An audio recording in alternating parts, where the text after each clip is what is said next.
Alright, it's been 1.5 hours, 90 minutes of boil, and we're now going to add our flavor hops, Willamette hops, to the tune of 1/2 ounce. So it'll be about half this package of 1 ounce package.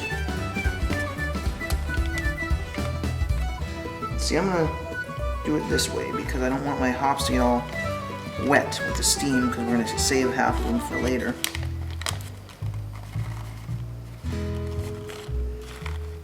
There we go. There's our flavor hops. Put that in there. And then we're going to add 1 teaspoon of Irish moss.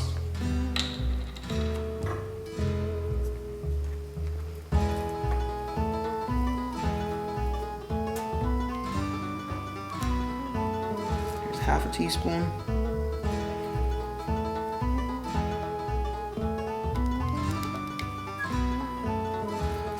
There we go, 1 teaspoon of Irish moss. Now we're going to set our timer for 15 minutes and boil for 15 minutes with that. Give it a little bit of a stir.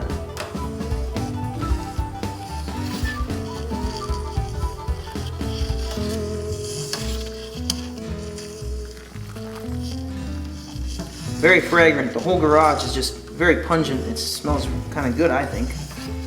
Some people say that wort cooking smells terrible, but I guess I'd have to disagree there.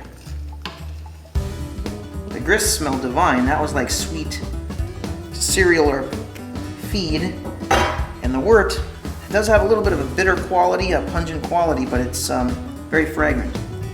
Okay, so we'll see you back in 15 minutes when we're going to add our aroma hops.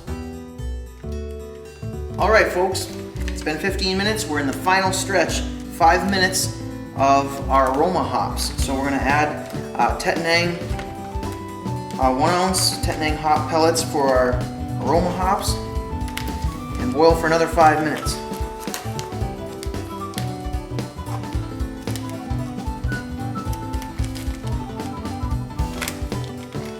So we're going to put the whole package in this time.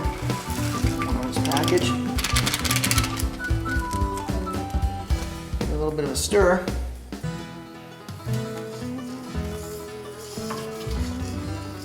Set our timer for 5 minutes, and we will be back to go ahead and chill our wort and strain it into our primary.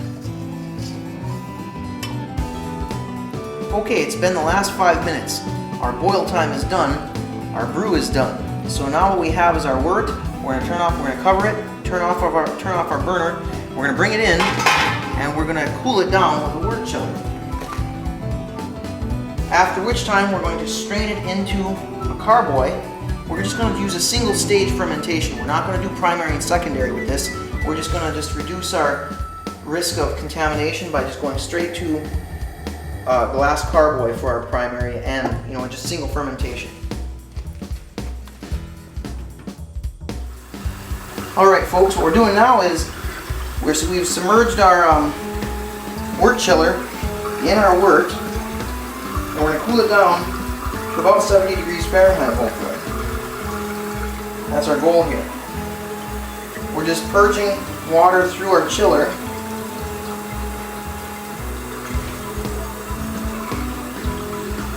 And we're at about 85 degrees in about 5 minutes. I have an enormous wort chiller here, 50 feet of copper tubing, and it's working real well, real fast. We're going to cool it down fast, and then we're going to pitch our yeast once we put it into our carboy right here, which has been sitting with bleach water with sanitizer solution in it for a long time now, so it's going to be thoroughly sanitized. And it's real important to be clean with our beer making because we're not working with high alcohol content like when we made wine. So we need to be real careful with not getting stuff dirty. And so we'll be back in just a moment. It should only take a few more minutes, I would think, to get this chilled down to temperature. We're talking about boiling to 70 degrees temperature in a matter of less than 10 minutes with this wort chiller. Very nice. Alrighty, we're chilled less than 70 degrees Fahrenheit. So I'm going to remove the wort chiller from the wort. And now we are ready to empty out our carboy and prepare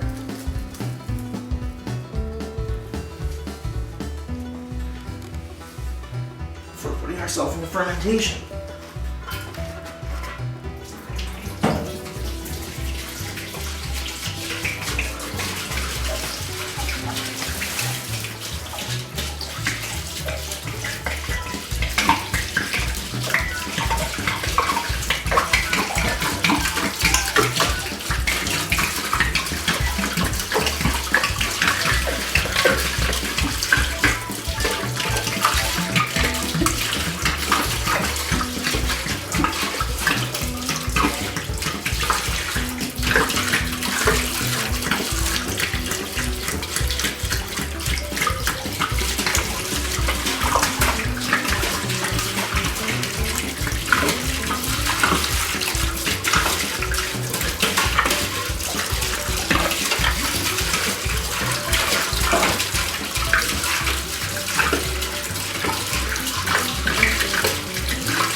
Gotta rinse out our bleach solution thoroughly.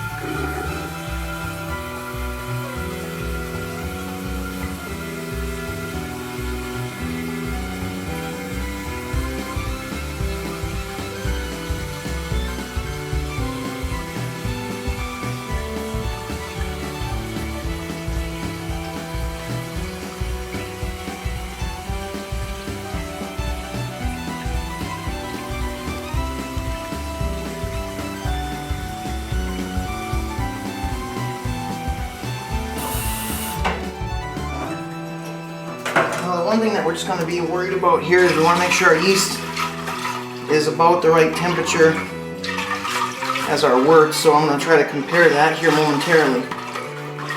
We'll catch it back as soon as we're ready to transfer this into our airlock.